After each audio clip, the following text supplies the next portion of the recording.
Classroom.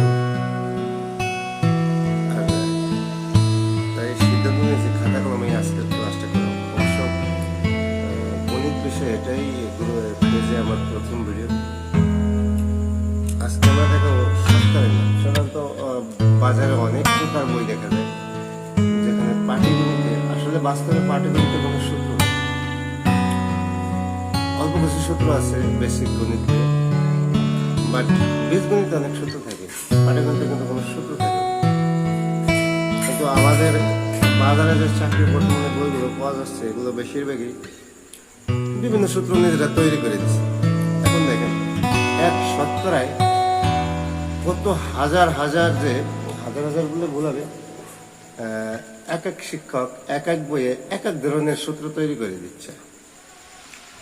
বাস্তবে শতকরায় কি কোনো সূত্র আছে? আসলে সূত্র নেই। এত যদি সূত্র আমি তৈরি করি, এখন দেখেন কত প্রকার সূত্র, শতকরায় 30 প্রকারের অঙ্ক আছে যেগুলো পরীক্ষায় আসে, চাকরি পরীক্ষায় আসে। প্রতি প্রকারের যদি আমি শর্টকাট সূত্র শিখতে যাই, কত সূত্র আমার মনে রাখতে শুধু শতকরা। সেরকম নৌকার অঙ্কে ঠিক প্রায় 10টার মতো শর্টকাট সূত্র। তারপর আপনার গোয়ারে ঐকিক নিয়মে সব জায়গায় যদি এরকম সূত্র আবিষ্কার করে বিভিন্ন বইয়ে আবিষ্কারকরা বিভিন্ন সূত্র আবিষ্কার করে দিয়েছে যে সূত্রগুলো বিজ্ঞানী। এখন আপনার পরীক্ষার হলে গিয়ে কি সূত্রগুলো আপনার মনে রাখা সম্ভব? অতি সম্ভব না। আপনি খুব শর্টকাট সূত্রের মারফতে আপনি পরীক্ষার হলে যাবেন, কিন্তু হলে গিয়ে আপনার কিছু মনে থাকবে। আমিও একটা সময় শর্টকাট সূত্র দেখে খুব আবেগাপ্লুত হয়ে মুখস্থ করে পাটিগণিত গিয়ে বিসিএস হলে গিয়ে দিতে গেছি, কিন্তু দেখা যাচ্ছে পরীক্ষার হলে যে আমার কিছুই মনে নেই। আর শতকরা এমন একটা অঙ্ক, চাকরি পরীক্ষা আর কিছু থাকুক না থাকুক, শতকরা সরল মানে মুনাফা এসবের অঙ্ক থাকে। আর আমি হলাম গিয়া শতকরাকে বলি ছোট ভাই, আর মুনাফার অঙ্ককে বলি হয়েছে বড় ভাই, লাভ ক্ষতি হয়েছে মেজো ভাই। আজকে আমরা প্রথম ক্লাসটা শুরু করব শতকরা দিয়ে, যে বেসিক ডেভেলপ করে শতকরা খুব সহজে আপনি নিজেই আসলে শর্টকাট সূত্র তো আপনি তৈরি করবেন, অন্য মানুষের সূত্র তৈরি করে দেবে তাই দিয়ে তো আপনার হবে না। আপনি প্রথমে বেসিকটা ডেভেলপ করবেন, তারপর আপনি যেভাবে দৌড়াবেন ওই অঙ্ক সেইভাবে দৌড়াবেন। একটা বিষয় আপনি মনে রাখবেন, আমরা সাধারণত নাট দেখি, নাট কলেজে নাট থাকে, মেশিনে যে নাটগুলা থাকে, এই নাটগুলা খুব সহজে কিন্তু আটকানো যায়। মানে ধরে আমার হাতে এখন নাট নাই যে আমি আপনাদের দেখাবো, কিন্তু একটু যদি বাঁকাই যায় ওই নাট জীবনে কখনো আর ঢুকবে না, বের হইতে যাবে না।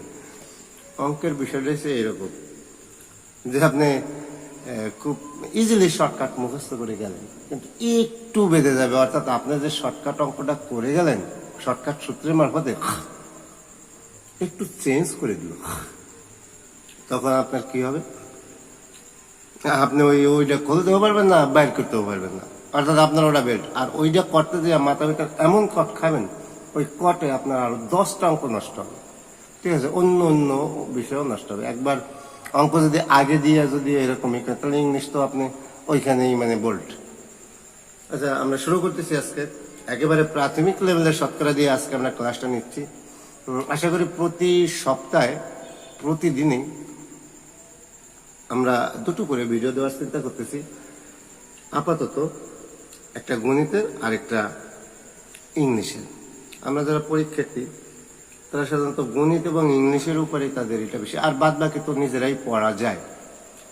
গণিত হয় কি আপনি নিজেরাই এটাও নিজেরা পড়তে হয়, বাট দেখা গেছে যদি কেউ যদি একটু নতুন ক্রাইটেরিয়া অথবা টেকনিক কিছু দিয়ে দেয়, তখন সেটা হয়তো আপনাদের মাথায় একটু তাড়াতাড়ি কাজ করে। দেখা গেছে আপনারা আইডিয়াটা বুঝে যান যে কোন সিস্টেমে আমাদের আগাতে হবে। আচ্ছা যাও, আজকে শুরু করতেছি। আমি 5টা কি 10টা নিয়মের অঙ্ক, মানে একটা নিয়ম লিখে 5টা কি 10টা নিয়মের অঙ্ক আমি আজকে করাতে যাচ্ছি। আপনারা একটু খেয়াল করবেন। এর জন্য আমি আজকে নিজে অঙ্ক লিখে তারপর আপনাদের বসলাম। পেট্রোলের কেজি 270 টাকা। অতীতের দাম 20% কমেছিল, বর্তমানে 20% বেড়েছে। দুটি দামেই নির্ধারণ করুন। আপনাদের পরীক্ষায় থাকবে 20% কমেছিল, অতএব ওই দামটা কত, অর্থাৎ কমার পরে দামটা কত। যদি 20% বেড়েছে তাহলে বাড়ার পর দামটা কত। তাই সাধারণত বিসিএসে এত সোজা অঙ্ক থাকে না। তারপরে এটা আপনাদের যেহেতু বেসিক ডেভেলপমেন্ট করানোর জন্য অঙ্কটা, বেসিকের অঙ্কগুলো একেবারে বলতে পারেন এই মাদার, এই অঙ্কগুলা ছোট হলেও এই অঙ্কগুলো দিয়েই বড় অঙ্কে আস্তে আস্তে ধাপ বাই ধাপ আপনাদের আগাতে হবে। যেমন পেট্রোলের কেজি 270 টাকা। আপনারা একটা জিনিস মনে রাখবেন, কোন পণ্য যখন ফ্যাক্টরিতে থাকে তখন সেইটা হচ্ছে ফ্যাক্টরির যে দাম, অর্থাৎ প্রাথমিক যে দাম, ওইটা হচ্ছে আপনার আর মানে ওর 100% শতকরা অঙ্ক। মানে আপনি ক্রয় মূল্য আর উৎপাদনের ক্ষেত্রে আপনি ফ্যাক্টরি মূল্যতে চলে যাবেন, অর্থাৎ ওই ফ্যাক্টরি মূল্য অথবা ক্রয় মূল্যটাই আর 100%। পরবর্তীতেও যে দিক যাও, সামনে হোক পিছনে হোক, সেটা কোনো ব্যাপার না। আর ওই মাতৃ যে দামটা, অর্থাৎ ও যা দিয়া দোকানদার ওরে কিনে আনছে, ওইটার উপরে আর লাভ ক্ষতি সবকিছু নির্ভর করবে। আমরা অঙ্কে দেখতেছি পেট্রোলের কেজি 70 টাকা।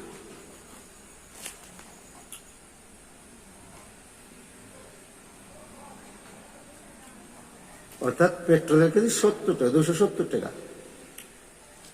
এখানে সাধারণত লিটার, আমি অল্প সময় লিখতে গিয়ে হয়তো আমার কেজি হয়ে গেছে। আসি পেট্রোলের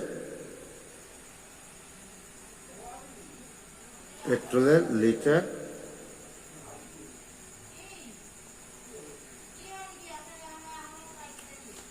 270 টাকা।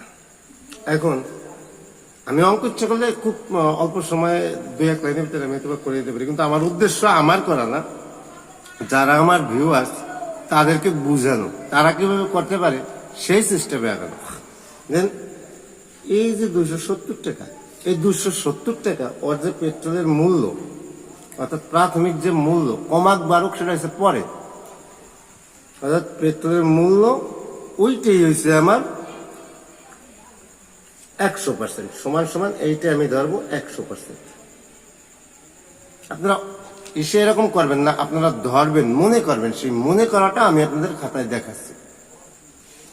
এখন দেখেন, অতীতে দাম 20% কমেছিল, অর্থাৎ 20% কমেছিল। পার্সেন্টের সাথে পার্সেন্টের মিল ভাই, আর টাকার সাথে টাকার মিল, অর্থাৎ 20% কমেছিল। অর্থাৎ আমরা মনে করি যে 20% কমা 100% মাইনাস 20% সমান সমান 80%। ঠিক আছে, পার্সেন্টের সাথে এটা আমি একেবারে ইনটেক করে ফ্রিজ আপ করে রেখে দিই, আমি 100% আগে চলে আসি। অর্থাৎ এই যে 100%, আমরা এই করবো যে 100% সমান সমান 270 টাকা। তাহলে ঐকিক নিয়ম অনুযায়ী আমরা কি জানি, 1% সমান সমান 270/100 টাকা। এখন 20% কমেছিল। এখন অনেকে দেবেন যে 20% কমেছিল, 20%-এর হিসাব বের করবে। আসলে আমি কিন্তু এখানে 20%-এর হিসাবের কোনো প্রয়োজনই নেই। 20%-এর কাছে যে ফ্রিজ আপ করে আমি রেখে দিছি, অর্থাৎ ফ্রিজ আপ করে 100 থেকে 20% কমার পর ওর দাম থাকে হয়েছে কত, 20% কিন্তু কমে গেছে, আড়াই গেছে। ঠিক আছে, ওই আড়ানো যেটা, ওটা আমার খোঁজা দিয়ে কাজ নেই, যতটুকু আছে অতটুকু আমার নিতে হইতো। তাহলে দেখেন 80% সমান সমান 270। এখন দেখেন গুণ কত হবে, 80, নিচে হয়েছে 100, 0,0,0,0। এখন এইটার যে দাম, এইটার দামেই আমার এই 80%-এর মূল, অর্থাৎ 80%-এর মূল, অর্থাৎ 0,0 কাটা গেছে, 27 গুণ 8, এখন এইটা হয়েছে, আমি আর আপনাদের এই করবো না, এই গুণটা আপনারা করে নেবেন, ভিডিও দেখে এই গুণটা আপনারা করে নেবেন। এখানে আমি রেখে দিলাম, অর্থাৎ কমার পর তার দাম ওই 80% নির্ণয় করতে হবে। আপনারা একটু খেয়াল রাখবেন, মূল দাম 70%, 270 টাকা সমান সমান আছে 100%। ওইখান থেকে যখন 20% হারাই গেছে, কমে গেছে, থাকা হয়েছে 80%, 80%-এর দাম আমি নির্ণয় করব। আবার যদি ধরেন ঠিক একইভাবে 20% বাড়ছে, অর্থাৎ আমার 100% সমান সমান 100% সমান সমান 270, 1% সমান সমান ঐকিক নিয়মে 270/1 ধরলাম।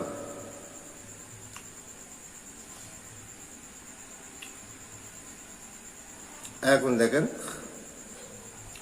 এখন এই জায়গায় আমার জায়গা নেই, ঠিক আছে। তারপর আমি এইখানেই করলাম যে 120% আমার বাড়ছে কত, 120% বাড়ছে। তো 20% বাড়লে আমার দাম হবে পার্সেন্টের সাথে পার্সেন্টের হিসাব, ওর সাথে টাকার কোনো হিসাব নেই।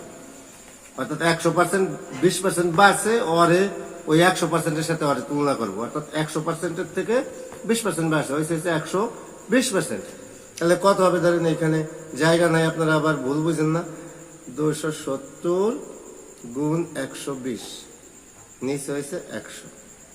এটা এটা এটা এটা এই অঙ্ক যে করার, এখন এটা যে দাম হবে ওইটা হয়েছে তার 120%-এর দাম, বাড়ার পরের দাম, ঠিক আছে। এই গুণগুলো আপনাদের জন্য রেখে নিলাম, আপনারা করে নিন।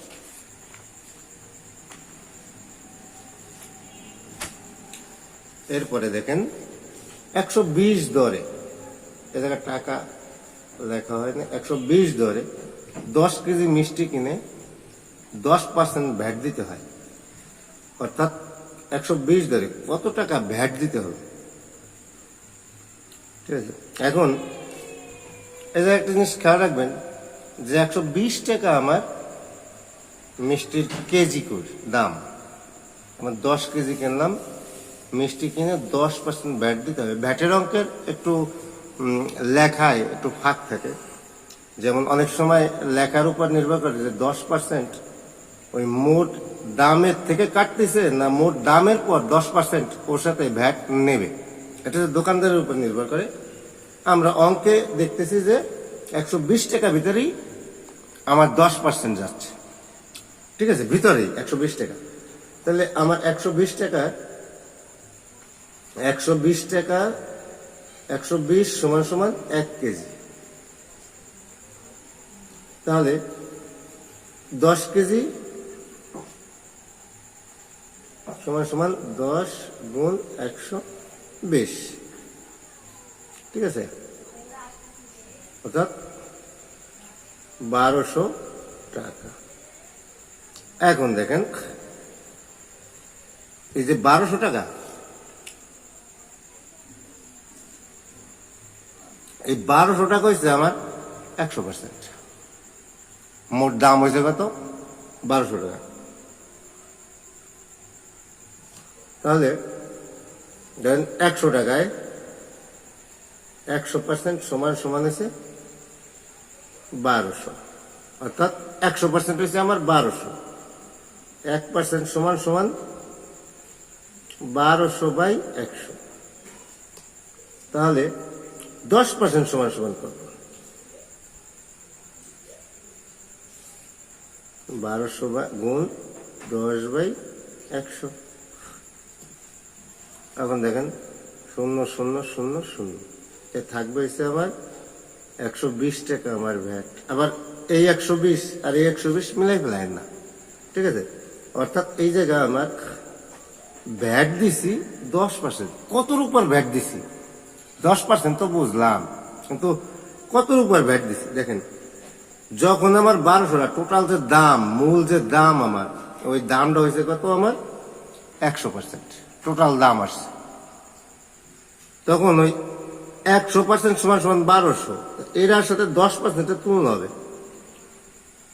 তখন আপনার 10%-এর মান বের হয়ে যাবে। অর্থাৎ টোটাল 10 কেজিতে আমার ভ্যাট দিতে হয়েছে 120 টাকা।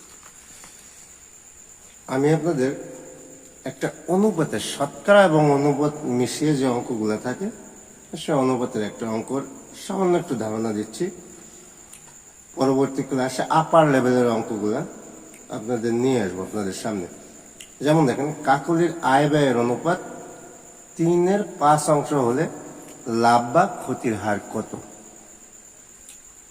অর্থাৎ এই যে আয় এবং ব্যয়, এই ব্যয়ের যার সাথে র আছে, মনে করবেন তার সাথে এই ভগ্নাংশের নিচের সংখ্যাটার সাথে সম্পর্ক।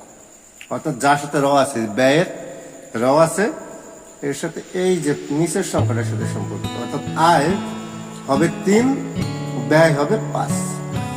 অর্থাৎ আয় সমান সমান 3, ব্যয় জায়গা কম দেখে আমি একেবারে সমান্তরালে লিখলাম। আপনারা নিশ্চয়ই এভাবে লিখবেন না, নিচে নিচে লিখে নেবেন 5। অর্থাৎ আয় ব্যয়, ব্যয় যদি 5 টাকা হয়, আয় যদি 3 টাকা হয়, তা আমার ঋণ হতে হবে। অর্থাৎ সেক্ষেত্রে এটা আমার ক্ষতি হবে। অর্থাৎ আমি লিখবো যে আমি আর লিখতে যাব না, আমার জায়গা কম, আমি শুধু বোঝানোর জন্য যে 5 টাকা যদি আমার ব্যয় হয়, আয় হবে 3 টাকা। 5 - 3 আপনারা পরীক্ষার ক্ষেত্রে এরকম মানে ছোট ছোট আকারে লিখবেন, কোনো সংখ্যা লিখবেন, শুধু অঙ্ক লিখতে যাবেন না। অর্থাৎ 2 টাকা। এখন আমার মূলটা হচ্ছে আমার আয়, আয়ের উপর অর্থাৎ আমার নেট ব্যালেন্স, তার উপর আমার নির্ণয় করতে হবে লাভ ক্ষতি সবকিছু। অর্থাৎ 3 টাকা আমার আয়, ব্যয় 5 টাকা। 3 টাকায় ক্ষতি, 3 টাকায় ক্ষতি আপনারা লিখতে যাবেন না।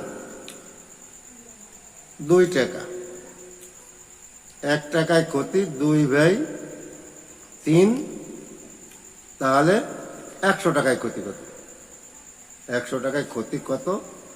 2 গুণ 33.33 আসবে হচ্ছে আমাদের 66.66। আমি আর লিখতে গেলাম না, আপনারা লিখে নেবেন।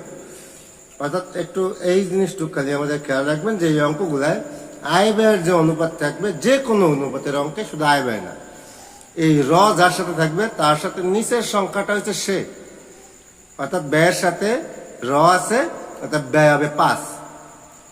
তারপর আপনারা এইটা থেকে নিচেরটা থেকে উপরটা বিয়োগ দেবেন, তারপর ক্রয় মূল্যের সাথে অর্থাৎ আয়ের সাথে, নিট ব্যালেন্সের সাথে, যেটা তার সাথে তুলনা করলে আপনারা বের করতে পারবেন খুব ইজিলি।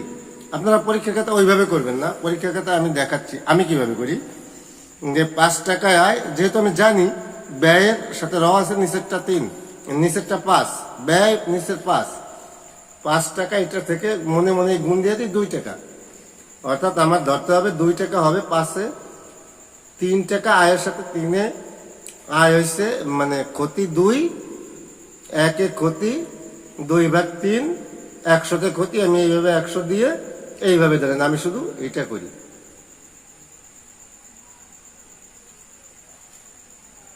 ঠিক আছে, আপনারা এইভাবে করবেন শর্টকাট, যে আপনি যখন আয় ব্যয়ের অনুপাত যার সাথে র আছে সে 3, আপনি মনে মনে বিয়োগ দিয়ে ফেলাবেন, বড় সংখ্যা থাকবে না।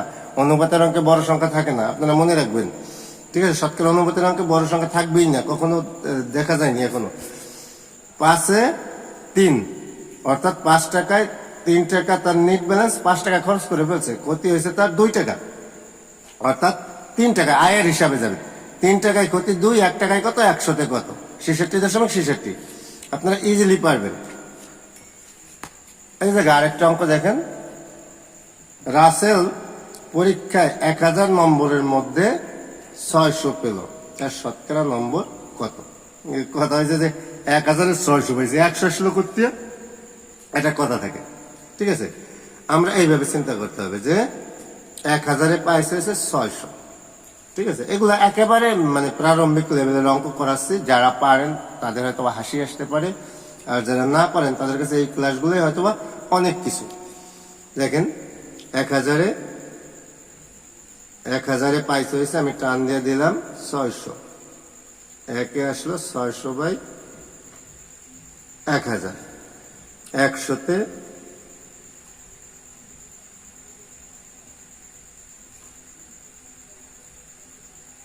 1000 1000, অর্থাৎ শূন্য শূন্য আমি সব শূন্যগুলো কেটে ফেলবো, আমার ইজিলি হয়ে যাবে, অর্থাৎ 60%। এটা স্বাভাবিকভাবে বোঝা যায়। 1000-এ এই একটা শূন্য এই একটা শূন্য কেটে দিলে তো 100-তে আমার 60 হয়ে যায়।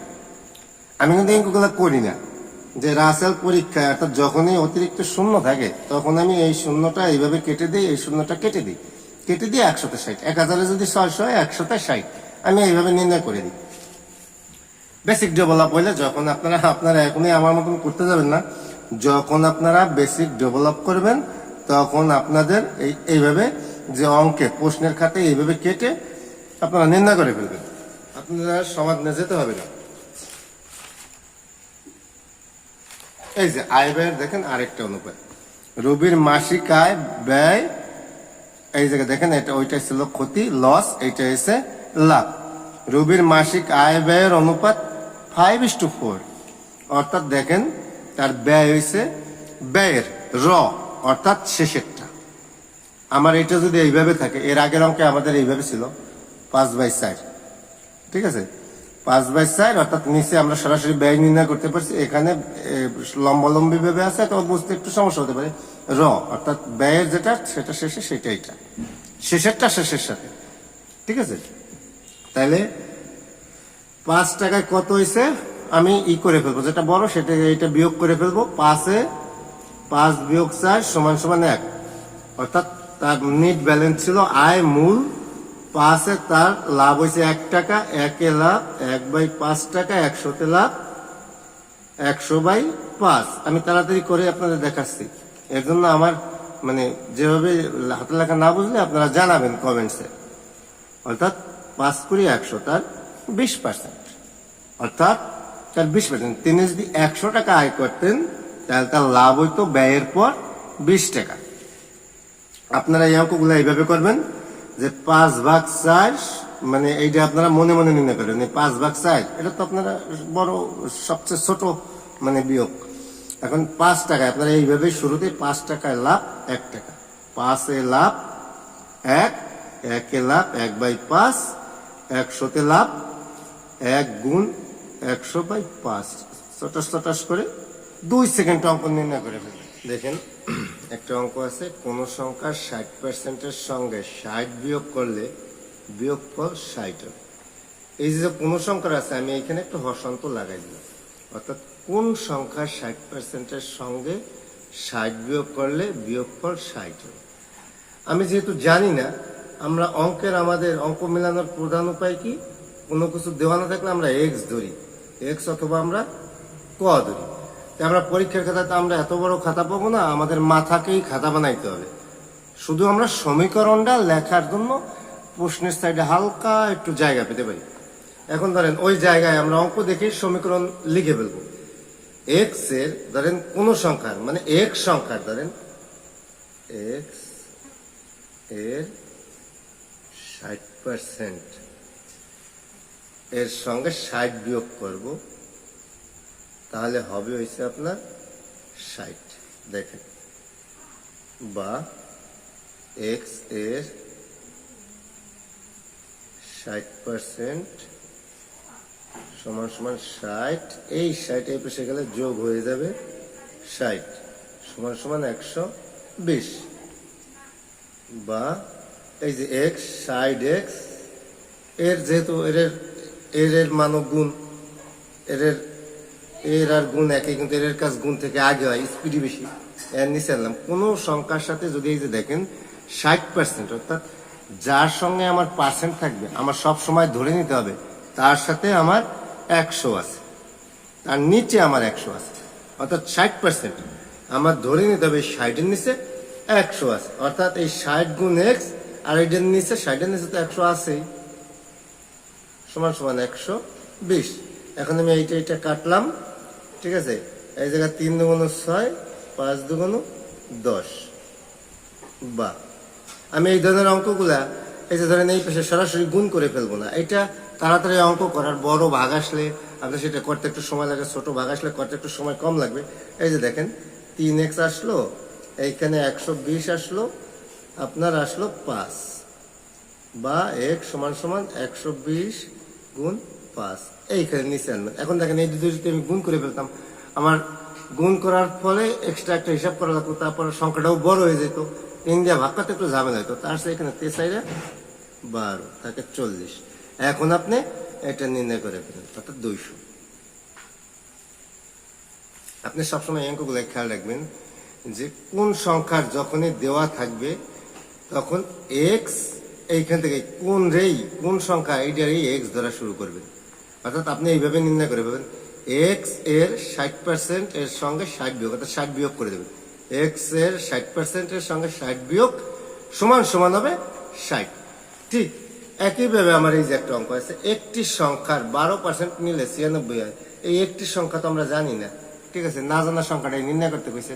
আপনারা দেখেন একটি সংখ্যা অর্থাৎ এক্স এর 12% সমান সমান নিলে 96, অর্থাৎ এক্স এর 12% নিলে সমান সমান হয়েছে 96, ঠিক আছে। বা এই যে এক্স গুণ এই যে 12/100 সমান সমান 96, ঠিক আছে। বা এক্স সমান সমান আপনার এই যে কি থাকলো 100, এই পাশে এইটার সাথে গুণ হয়ে গেল 96 গুণ 100, এই 12 তার পরের অংশে পরের ধাপে 12 নিচে চলে যাবে। আপনারা একটু করে নিন, কত 5 বারং 60, 6 বারং 72, 7 বারং 84, 8 বারং 96।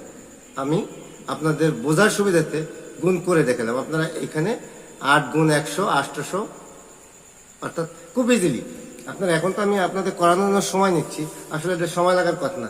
এক্স এর 12% সমান সমান 96 দিয়ে জপাজপ আপনারা করে ফেলবেন। আমার আগে বুঝতে হবে বেসিক। আমার এই এক্স এর আমি ধরি মনে করি এই সংখ্যাটি এত এত এত কিংবা বিভিন্ন এসব সূত্র দেখার তো আমার টাইম নেই, শর্টকাট সূত্র, এর জন্য আলাদাভাবে শর্টকাট সূত্র দেখার কোনো মানে নেই। এরপরে আমরা আসি আরেকটা অঙ্ক। এই অঙ্কগুলা বহুল ব্যবহৃত, অর্থাৎ বিভিন্ন পরীক্ষায় এই অঙ্কগুলো এসে থাকে এবং সবচেয়ে বেশি আসার অঙ্কের পরিমাণের মধ্যে এই নিয়মটা একটা, এটা একটা ডসের মতন। যেমন ধরেন একজন ফল বিক্রেতা 30% আপেল বিক্রি করছে। আমার কয়টা আপেল আছে আমি কিন্তু জানি না, কিন্তু বলছে 30% আছে, যা আছে ওইটা থেকে 30% বিক্রি করছে। তার নিকট আরো 37টি আপেল রয়েছে, তার মোট আপেল কত ছিল? ঠিক আছে, এইখানে ছিল দিয়ে দিই, ঠিক আছে। মানে আগে 30% বিক্রি করার পর আগে তার কাছে টোটাল আপেলের পরিমাণ কত ছিল। এটা একটা ডজ দেওয়া অঙ্ক। আপনি একটা জিনিস চিন্তা করেন, আপনি মনে করবেন যে বিক্রি করছে, অর্থাৎ আপেলই তো জানি না, তাই আপনার 30% বিক্রি করে কেন? আপনি জানেন, আপনি আছেনও সেই অঙ্কের ভিতরে, অর্থাৎ আপনি মানে লবণাক্ত সাগরে বসে আপনি লবণ খুঁজে পান না, বিষয়টা এইরকম। যেমন ধরেন একজন ফল বিক্রেতা 30% বিক্রি করছে। আমি আপনার একটা কথা বলছি যে 30% অর্থাৎ পার্সেন্টের সাথে পার্সেন্টের হিসাব, সংখ্যার সাথে সংখ্যার হিসাব, টাকার সাথে টাকার হিসাব, ঠিক আছে। 30% যখন বেচে লাইছে তখন এই জায়গায় পার্সেন্টেজ আনতে হবে, এর সাথে সংখ্যার কোনো তুলনা করা যাবে না। আসি আবার 30% তখনই বিক্রি করতে পারবে, পার্সেন্টেজ এসে হয়েছে আপনার 100-র জন্য, অর্থাৎ যখনই 30% বিক্রি করে ফেলবে মনে করতে হবে তার 100% ছিল, তার আগে 100% ছিল, অর্থাৎ যা ছিল ওইটাই 100%। কয়টা ছিল ওইটা হিসাব করার বিষয় না, ওইটা হিসাবে বের হবে। আপনারা দেখেন, মনে করি মরি আপনারা দেবেন না, আমি বোঝানোর জন্য মনে করে দিচ্ছি। তার মোট আপেল সমান সমান 100%, 30% বিক্রি করছে। একটু সমস্যা হয়েছে, বিক্রি করছে, এটা বিক্রি করছে, বিক্রি করলে 100 মাইনাস 30% সমান সমান তার কাছে থাকবে হচ্ছে 70%। অর্থাৎ আপনি ডাইরেক্ট এইখানেই যখন দেখবেন, আমি এটা আপনার বোঝার জন্য করলাম যে 30% যেহেতু করছে তার কাছে 70% বাকি আছে। সেই যে 70%, সেই 70% আছে বাকি, অর্থাৎ সংখ্যার দিক দিয়ে আছে 630টা, ওই 630টাই তার 70%, অর্থাৎ 630। আপনি এরপর যেভাবে দেন 1% সমান সমান 630 ভাগ 70, 100% সমান সমান 630 গুণ 100/70। এখন আপনি যেমনি নির্ণয় করেন 7 9 63, 9 সমান সমান 900। অর্থাৎ তার কাছে মোট আপেল ছিল, তার 100% সমান ছিল হয়েছে 100% সমান সমান যেটা আসবে ওইটাই তার নেট ব্যালেন্স, অর্থাৎ 100%। অর্থাৎ একটা লোকের কাছে একেবারে